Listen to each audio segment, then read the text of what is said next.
gamers, today on Dice and Dragons we are coming back at you with another Legendary Encounters review, as this time we review the Firefly version of the game. Once again, the game was designed by Denny Mandel and Ben Chakosky, and in this game you're going to be playing through a certain number of episodes from Firefly. As you can do with Legendary Encounters X-Files, you can play through the entire series if you would like. And the goal is to complete your objective, so complete your job before that inevitable bad card hits you in the face and really ruins your good time. I'll let Julie tell you more about the game. So it's for ages 14 and above. It's like the other Legendary Encounters, a 1 to 5 player game, and plays in about 30 to 60 minutes. Yeah, sometimes it seems a little bit longer, but I think it's closer to the 60-minute mark. What do you think? I agree. Now, we're not going to keep you guys here any longer. We've already told you plenty about Legendary Encounters. Just to tell you how this review is going to go, what we will be doing is just showing you the differences really between this game and X-Files. The games very much play the same way in a lot of respects. So I'll go through a setup, explain the differences, and then probably give you an example of what sort of that intermission phase is, like between the episodes. That's one thing that we definitely didn't have in Legendary Encounters X-Files. So, if you want to find out more about X-Files, there's a card popping up over my head, and we're going to grab our drinks, grab our best friends, and I almost forgot to point out, as you can tell, we're wearing our brownest coats that we have, because we are brown coats in this game. And what do you say, Julie? Where should we take this? Take it to the table. You sure about that? Yeah, I think so. All right. My coat is brown, by the way. Mine's more tannish brown. You're wearing Mal's coat. I really should be wearing that coat because I want to be the space cowboy. But I guess you're the space cowgirl. I guess so. I should have brought my cowboy hat down. They don't wear hats in the show, though. I know, but... Now we're going to take a look at the components for Legendary Encounters Firefly. And for those of you that have just joined us, that have skipped over our intro, there's a card popping up above my head right now that will take you to our full Legendary playlist. If you'd like to learn how to play the basics of this game, well, we already covered it in Legendary Encounters X-Files. There are some small differences, so when we jump into the how to play, we will be going over mainly those aspects, things like the operations area and, of course, the Serenity, something that you don't have in the X-Files. Now, without further ado, let's take a look at the components. Now, the first thing we have is the playmat. For those of you that are familiar with Legendary Encounters, you'll notice only some small differences, like the Serenity section, as well as the fact that there's a combat zone and the operations. Other than that, it is very much similar to the other playmats. Now, there is one big drawback that I find with this playmat. Now, keep in mind, I've played, and Julie and I played Legendary Encounters X-Files first, a newer game. This one is actually missing what I would say some spaces on the board. And I know it says Legendary Encounters over there, but I'd almost like to have some spaces to place the flaws, the talents. There are a few cards that don't really have a place to go out when you set up the game, something that we didn't see in the newer game. Now, that's one little detraction. Let's not stick on that too much. Let's take a look at the one thing that I've got on the board, the episode deck. Now, there are 14 of these, and I'm going to show you guys an example of what you get in these episode decks. Now, we'll just flip over some cards. We have events. We may have objectives or goals, depending on what your objective is and how the card is called. We may have some special cards like the Crybaby. We, of course, have enemies, and sometimes we even have multiple goals. Now, there are objective cards. I'm going to show you guys what they look like. We'll talk about them a little bit. The big difference between this game, Legendary Encounters, Firefly, and X-Files, is once you complete the objectives, and just to give you an example, in Serenity Part 1, you need to get 3 pieces of salvage. Once you've got all 3 pieces of salvage, the episode ends and you go into an inter-episode phase. Very different than X-Files. And don't forget, there are 14 episode decks. If you're a big fan of the show and they're like, wait, there's only 13 episodes. Well, the pilot is split up into 2 episodes. Now let's move on to take a look at the first row that we have, our first row of cards right here. And what we have here are the avatars. You have one for each crew member of the Serenity. So you've got Mal, Zoe, Jane, Kaylee, Book, Wash, Inara, Simon, and River. And what's important to note is that there will always be 5 main characters. You get to pick. The other 4 characters will have their crew cards, which is the second row there. You can see from Mal, Zoe, Jane, Kaylee, Book, Wash, Inara, Simon, and River. These cards, for those that you aren't playing with, will go and make up the crew deck. If you do happen to follow the first game recommended setup rules, it will be Wash, Inara, Simon, and River that you're not playing with. These cards here will go into the 56 card crew deck. Now let's take a look at our third row. You can see right underneath Mel and Zoe the example of the crew strikes. We then have examples of the objectives, and I said I'd take a closer look at it. And in this case, we'll look at the train job. Now the train job has 2 objectives, which will reward you credits depending on if you're able to complete them or not. The first one, defeat Crow. Got a picture of Crow right here. The second one is to obtain the medical supplies. And now, you also have some instructions related to the objectives. I'm not going to spoil that for you guys. It's part of the fun of playing the game.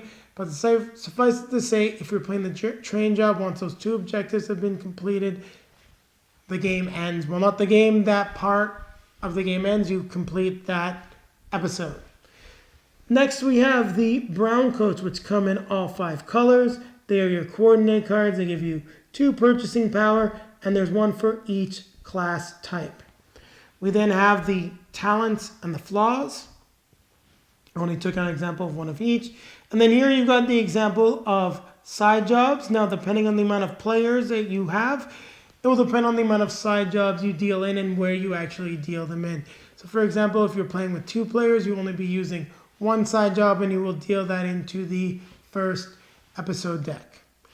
Now, we were talking just a little bit earlier about class abilities, and I realized I didn't mention one thing about the crew cards. I feel it's very important to highlight, and we'll use River's cards here, is that the crew really only have 2 types of cards, whereas River's got the green strength and the yellow cards. These are the 2 classes and class abilities she'll be using. So putting in someone that can chain with her is very important. You don't want to put River in, but then have no one else that necessarily has those similar classes to her. Whereas if you look at Inara, for example, she's got red and yellow for her 2 classes, and the class type of ability she will trigger. Sorry, I'm forgetting what the name of those class types are, but the color coding in the cards makes it fairly easy to remember, as well as the nice symbols that we got at the top of the cards. And then finally, we'll take a look at the third row, which I know are very far away from me. So what we have right below the crew strikes and the objectives are the misbehaves and the shinies that make up your base deck, your fight, and your purchasing power. Here we have the Serenity upgrade, just an example of the Serenity upgrade card. You can see how much it costs to purchase here and then what it does. Here is the ship strikes. They have a repair cost here, which you can pay to repair. And then they have an ongoing effect as well. Not all of them have the ongoing effect. Pay attention to them. Those ongoing effects can be very annoying. For example, this one right here makes it more difficult to scan up in the verse. Then we have these 3 cards right here, the inevitable cards. And I flipped one over just so you could see the different color. The inevitable cards are the final card, and I'll just give you a quick example, in the episode deck. So once this card comes out, it means that this space is dead, and it's sort of the timer, how long we have to complete the job. If you complete the job before the inevitable gets into the combat zone, and we'll talk about what happens when it gets into the combat zone, but completing it before it does is very good. It means you're probably going to get out and complete that episode with it being mostly successful. Now, we've taken a look at all the components. As you can see, there are a lot of them.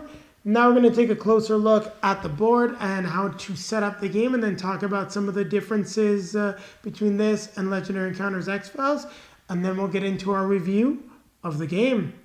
Keep it right here, because I think we're going to get to the next part a lot faster than the Serenity got to Miranda. Now before we move on, I realized I neglected to show you guys one component, the rulebook. Now, like all the other Legendary rulebooks, you got a nice quick cheat sheet at the back. And the key thing that I really want to highlight is you've got the scoring information on page 25 here. And of course, your rules for the suggestions of main characters and how to play a campaign on page 24. And then finally, for certain cards, if you need some extra explanations, character classes, and some clarifications about specific cards are listed here. So just wanted to add that in. We've now gone over the rulebook, and let's take a look at the game board and how to set up the game. Now we're going to take a look at how you set up Legendary Encounters Firefly. And as we set up the game, we are going to go over what the differences are in this game versus other Legendary Encounters games. Now we're going to start with the easy stuff here. I'm going to be focusing on this part of the board, and we'll be explaining the ship strikes, upgrades, as well as the objectives. Now I took the brown coats, as you can see, like the other Legendary Encounter game. There are 5 of them, 1 of each class type. All you're going to do is take them, shuffle them up. I'm not going to waste my time on it. They're worth 3 to buy, and you place them face down on that space on the board. Next, we have our objectives. And I like to do this a little bit differently than what the rules say. The rules tell you to put 1 objective out, which will match the episode deck that you're playing. I like to do it a little differently, inspired by Legendary Encounters X-Files. What I do is I put all of them in the correct order on the objective space like this. But let's take a closer look at these 3 cards. So we're following the first game setup rules. The 3 objectives we have are Serenity Part 1 for Episode 1, Serenity Part 2 for Episode 1 Part 2, and the train job. Now let's take a look at the objectives. Now with regards to this objective for Serenity Part 1, the objective is recover 3 salvage. You would then gain 1 credit and 1 talent for each one that you salvage. Once this objective is completed, the episode will end. For Serenity Part 2, Objective 1, defeat Dobson. You gain a credit and a talent. Objective 2, defeat Patience, 3 credits and a talent. Now the train job is a little bit different. So Objective 1, mandatory, defeat Crow. Objective 2, mandatory, steal the medical supplies. Now depending on how you're playing the game, I mean, if you're just kind of playing through the episodes and you're playing 1, 2, and 3, this end of episode text doesn't really matter. However, if you decide to keep the medical supplies, you'll gain 3 credits. If you return them, then each player starts the next game with an extra talent in their deck. So it actually carries over to the next game if you want. Now, if you do read the rules, it does tell you that there is some different stuff about these objective cards and different ways to play the series. And I suggest just taking a look at the rulebook for that. But like I said, I like to just place them in order. So 1, 2, 3. And I place them on the objective deck. If you want to follow the rules, just put only the one of them. But as there's no space, as you can see, for the extra stuff, that's the way I like to do it. Now we're going to take a quick look at the ship strikes. Now with the ship strikes, once there are 4 of them on the Serenity, she is destroyed. All right, so you want to make sure that you repair them as quickly as possible. Now ship strikes have a repair cost at the upper corner right here. So for this one it is 5, for this one it is 4, this one it is 6. And as you can see, some of them have ongoing effects. For example, this one, enemy ships have +1 to their fight score. In this case, each player defeats a random card in their discard pile that costs 1 or more. Now, as you can see, it's not an ongoing effect, but still a very annoying effect. You really want to get rid of the ship strikes.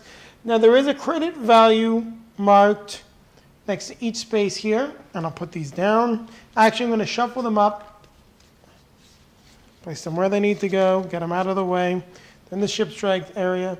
So as you can see here, if you want to make repairs during the inter-episode part of the game, you pay 1 credit here, 1 credit here, 2 and 2. Otherwise, you just have to repair them during the game. And the last thing with regards to Serenity are the upgrades, which are really, really cool. So the upgrade cost is listed in terms of credits up here, and then you have an effect. So for example, right now on this one, the bridge now holds up to 6 characters.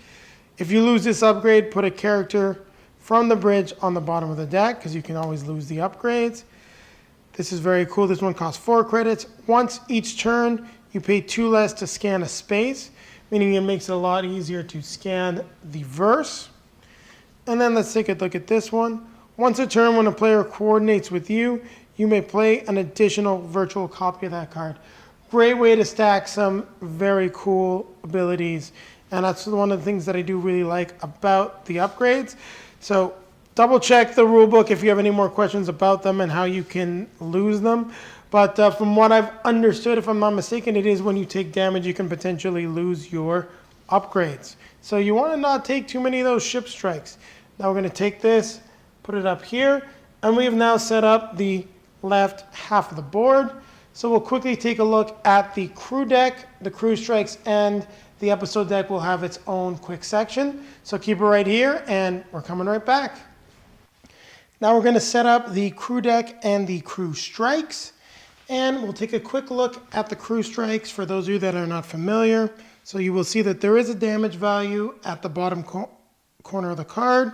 And there is also some text on the card. So if there's any text, you read it and make sure that you follow through with it. For example, with this crew strike, the treatable wound, any other player may show a talent card in their hand to cancel the strike, which is a great way to cancel 4 damage. You also will get some like stab, which are just 2 damage. You'll see wallop 3. So they don't all have text on them. There are also some like the miss. Let's see if I can just find one quickly. No, didn't find the miss, but I found electrocuted, which has some effects for everyone. Each player defeats a talent in their hand or discard pile. So quick, good example of this stuff. All you're going to be doing, shuffling it up, and you're going to place it where you have the crew strikes.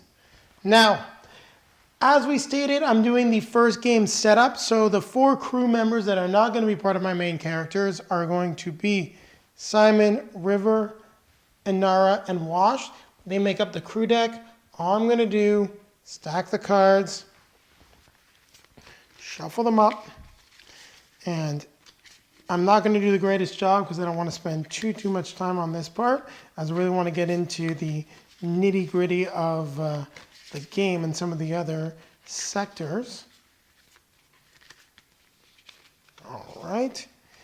And then we have our crew deck. It goes here, and you're going to flip over the top 5 cards, and you notice that unlike X-Files, for those of you that have seen that video, there is nothing underneath. So you can just purchase them. There are no special effects.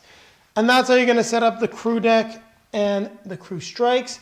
Next, we'll take a look at the episode deck because it is a little bit different, and we are doing a 2-player setup. So keep it right here. We're going to be back faster than it would take the mule to get to the Serenity. Now we're going to set up the episode deck. So we're going to start with our part A, much like Legendary Encounters X-Files, Serenity Part 1A. We have Serenity Part 2, which is B, and the Train Job, which is C. We then have the 3 inevitable cards that are going to also be added. And don't forget the side job. So we have the side job deck, and then depending on the amount of players, you're going to add a certain amount of side jobs to each mini deck.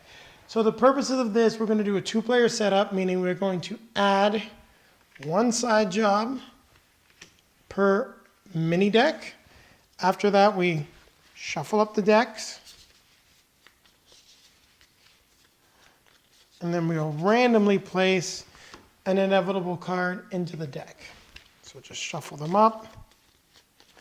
And I can just place it on the top for now just to make sure that it's there.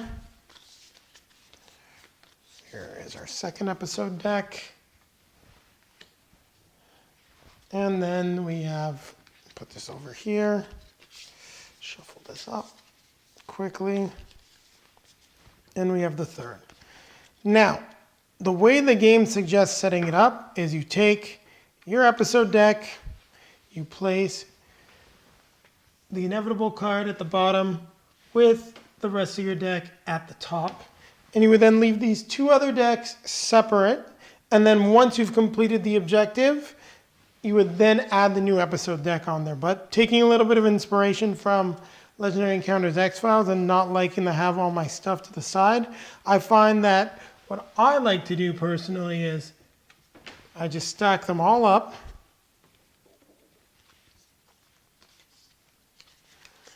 And once, and I'm just going to give you an example, the inevitable card comes out, and we'll just throw some stuff down there just to show you an example. I won't be drawing any more from the deck. That's the way I like to do it. Once this is done and we've gone through the inner episode phase, I'll just start drawing. So, fairly straightforward way to doing it, and I like it because it keeps the play space a little bit cleaner. And we've gone ahead and set everything up. The excess side jobs are not needed. They can be returned to the box. Now, what we'll take a look at quickly is the verse, the combat zone, and operations. And to do that, I'm going to go through the first episode just to give you an example. Now, for that, I do need the salvage. So I'll get the salvage towards the top, and we'll explain how this stuff works.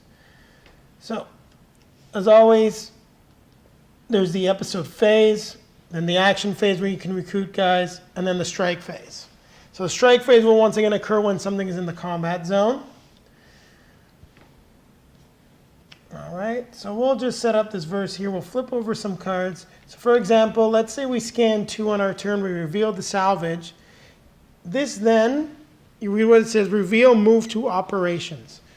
So this is essentially ongoing until you're able to claim it. Now, once you claim it, what you then do is you would place it over here, and it would represent 1 credit at the end of your turn for Serenity. So that is what the new operation space is. Enemies work exactly like they do in Legendary Encounters X-Files. They move down, then once they're into this zone, they will strike you. The difference is enemy ships will do a ship strike, not a crew strike. Crew strikes actually will only come into play really in the second episode because for the first episode, you're only going to be facing ships.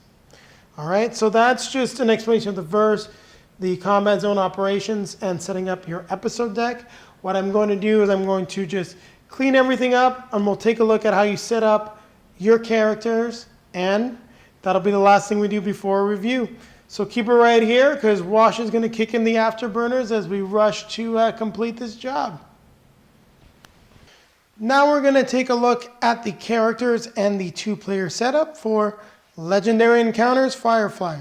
So we have our 2 starting characters that are going to be played, our 2-player avatars, and then the other 3 main character crew members. So these characters are considered main characters. So for example, when River's card right here says you get 3 purchase power, activate if Jane is a main character, you may defeat a shiny in your hand. Because Jane is out and he's not a member of the crew deck, he's considered a main character, you're able to use that ability. Now in terms of our avatars, as you can see right here, we've got a defense value, which is referenced in certain games, 4, and mouse health is 10. He also has a talent. His talent is choose 2 different players to each draw a card, then you defeat the talent. His flaw is add an episode card to the verse. So in the case of his talent, when it comes up, you would play it. Now then be able to draw a card from his deck. And if he so chooses to choose other players to draw a card, he would defeat the talent, removing it from the game. Now, let's take a look at Zoe. Now, with regards to Zoe, her talent is Cool Under Fire. She will draw a card to avoid a crew strike, and then you would draw this turn. You would then get rid of your talent. Her flaw is move the leftmost card in the verse into the combat zone. So that's really bad because you can get some stuff moving into the combat zone fairly quickly. Now, each player's starting hand consists of 1 talent, 7 shiny, and 5 misbehave for a total of 13 cards, which is definitely different from Legendary Encounters X-Files. And then here's a stack of flaw cards. I just wanted to show them to you. You can see what they look like. Different things that occur in the game will have you drawing the flaw cards. You can place them just over here to the side of the game board, or anywhere else. They could go below the bridge, above the verse. It's entirely up to you. They do not have a permanent spot on the game map. So we've taken a look at the setup. We've explained the differences. If you guys have any questions about this, feel free to let us know in the comments below. But as you can see, we've got our player characters, our main characters here, meaning that they're present for certain abilities. And just one last time, take a look at like Inara. Activate if Book is a main character, choose any 2 players to each draw a card. Because he is considered part of the main character for the crew, we can use that ability. All right, guys, getting out of your way, and we're speeding off to the review as fast as we can. Hopefully those reavers won't catch us. So, Legendary Encounters Firefly. What'd you think of the game? I know it's not your favorite IP, and you haven't quite seen all of the episodes. You just stole my liners. Okay, it's not my favorite IP. It's not the X-Files. It's not Marvel either. I've watched a couple of episodes. I probably watched about 10 episodes of Firefly. So almost all of it. I do appreciate Nathan Fillion's acting. I enjoyed it. So to get back to the game, I think there's a couple of new things in here that made it interesting. It's definitely challenging. Yep. We've been playing a little bit of Legendary recently, so I thought, this is gonna be easier. But I find that it's definitely there's a lot of different pieces, and you really do have to work together. You have to coordinate, and there's a little bit of luck to it as well with what kind of cards come up. Yep. So from that perspective, it's a little frustrating when none of the fight cards are coming up, or none of the other cards, depending on what you're looking for. No, and I have to agree with you on the luck. I know I'm going to what I would say a little bit, but the luck of getting those objectives and being able to complete them before maybe that more difficult to beat card comes up is quite key, and something that we did have a little bit of trouble with in a couple of playthroughs. I think we got shot out of the sky the first time we played. Yeah, you definitely have to, but with other Legendary, you definitely have to manage, in this case called the verse, because if it gets ahead of you and then things start coming down. I do have to say there was a huge difference for us when we played 4-player versus 5-player. For me, it felt much more balanced when we had 5. At 4, it felt like we never had enough strength to be able to fight anything. Yeah. So just to clarify for you guys, what we did is I played it solo. I thought it was a lot of fun. We tried it out a little bit at like 2 players. It was still very good. And we wanted just to be able to critique sort of the 4 and 5 player because of the preparation rule. And at 4-player with 1 round of preparation, we felt that we were more behind. And the moment we added that 5th player and had that 2nd round of preparation, it just felt a lot more balanced. Even though we've got another person taking a turn, those 2 cards seem to really help the flow of the game. Mm-hmm. So I did enjoy the fact that you can upgrade the ship. Yes. That was an interesting, and I like the fact that we played through a couple of episodes with our deck growing still, and not having to put them back. That gave me a little bit of the what I like from Descent and so on, those kinds of games. Yep. So that's all you have to say? I think so. I mean, maybe you'll remind me of something else. We've played this very soon after playing X-Files, and I still just have so much fun playing with the X-Files character that's kind of having, for me, I guess, an impact on this. I'm trying to find what is different that I did enjoy about it, and the ship upgrades really were what did it for me, I think. Okay.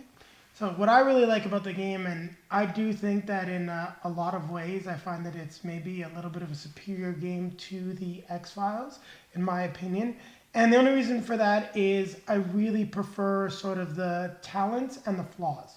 Because I find that at least when you're playing with 5 characters, those talents and flaws come up a lot. Now, we did only really play the X-Files with 2 characters, but I did find that, for example, with just the characters we played with, which is 5 out of the 9, something that you don't have in the X-Files is that, like, Kaylee and Jane, their talents made such a big difference and you really wanted to use them. Whereas when we were playing Mulder and Scully, I didn't find that we really wanted to use their belief and doubts. Well, Scully's belief came up a lot more than Mulder's, but that kind of goes with one thing I'm going to say right now in the negative. I really didn't like Mal's talent and I didn't like Mulder's sort of belief. Like, and that's kind of a little bit of a disappointment to me. Like, you know, those 2 sort of iconic characters falling just a little bit flat in my book, but the cooperative nature when we tried with 5 players was very cool. I really liked that. The intermission I thought was really neat, being able to upgrade the ship, take some of our stuff, and continue on. And some of the upgrades are really cool, specifically the one that let us scan for 2 less. Like, my God, did that really make episode 3 like manageable? I'm pretty sure we were dead without that upgrade. I think so, yeah. So there is quite a little some things that I do like about it. I think really it's the more cooperative nature that I felt in the game. You cooperate on the X-Files, but I think this does a very good job of capturing that crew element, and you are a crew, meaning that the game shines with the more players that you play. So I guess maybe one way to put this as a Legendary Encounters game is that I think this is the kind of game that's more likely for us to hit the table when there's going to be multiple people out there, whereas X-Files is the kind of thing where if it's just the 2 of us, we want to play a Legendary Encounters game, I'm going to be more inclined to do that because managing multiple characters, at least in this kind of card game, it's not the easiest, I would say, but it's still fun. It's funny, I was actually going to say, I think I'd like to try now, based on having played this with, 2 characters for myself and 3 for you in one of those versions that we tried. I'd like to try X-Files with multiple characters. I think that might have a different flair to it as well. No, I agree, but the one thing I'm just saying is that the talents and the flaws really get your crew working together, I think, more than anything. Those flaws were annoying. They're very annoying. But I think they get the crew working together more so than anything we saw in X-Files. But I do think we'd maybe have a little bit better experience with the 4 players. But then again, in X-Files, you don't have those extra, like, preparedness rounds. So I'm wondering if that would be a negative aspect to the game. But that being said, I think we've talked enough about the game. I think we're ready to give it a score. We like the differences, and I think the one thing that we'll both agree on is that even though they're Legendary Encounters games and they play similar, they're both 2 very different games. Yeah, I don't think you could mix them together. I think you could, maybe one of the characters, but it would be a little bit weird, I definitely think. I think so. So why don't you start rating it this time? I'm going to give this an 8 because it's a cooperative game. Works very well together. And actually, no, I'm not going to give it an 8. I'm going to give it a 7.5. I like the game in terms of the mechanics. So lower than the X-Files. Lower than the X-Files because I like the mechanics more than than the X-Files game. Just personally, that's kind of what I like. Like you said, we like the campaigns and we like to carry things on.